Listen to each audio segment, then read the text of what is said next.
So, you want more underhyped books for your fall fantasy TBR? Spectacular, you're in the right place. Welcome back to part 2 of underhyped fall fantasy books to add to your spooky season TBR. If you have not seen part 1 already, be sure to check it out. It is in the fall fantasy TBR playlist below. Listen, if I hear that the MMC in a book isn't alive, I'm already invested, and Vessalus by Courtney L. Wynn is one of my favorite examples of this.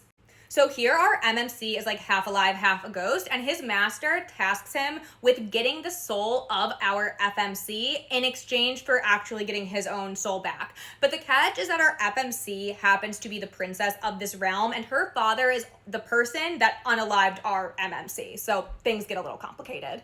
Bonus points because the magic system in this book is kind of based off of spirit possession, so extra bonus points for spooky season. Next up, we have one of my favorite historical fantasies that just came out, and I need more people to read this. We have A Resistance of Witches by Morgan Ryan.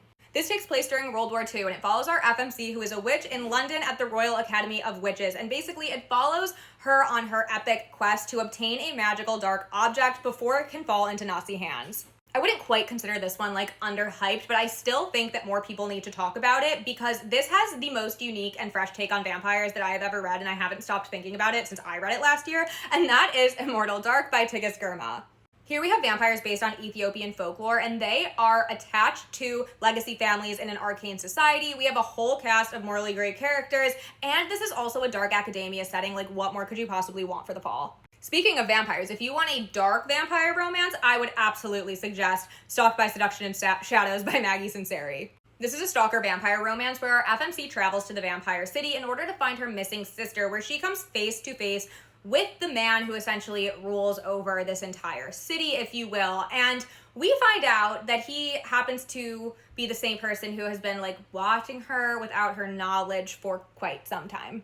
Heir of Illusion by Madeline Taylor is one of my favorite dark romances of the year for a reason. Here our FMC is a wraith, and she has been forcibly bonded to the evil king of her kingdom since she was a child. And then our MMC is a reaper, and I feel like I don't need to say anything else to convince you to read this.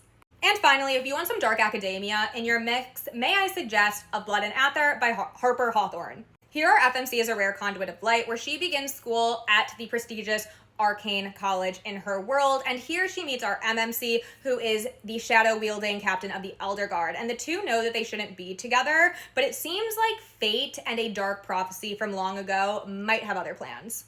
Are you guys adding any of these to your TBR? Let me know in the comments.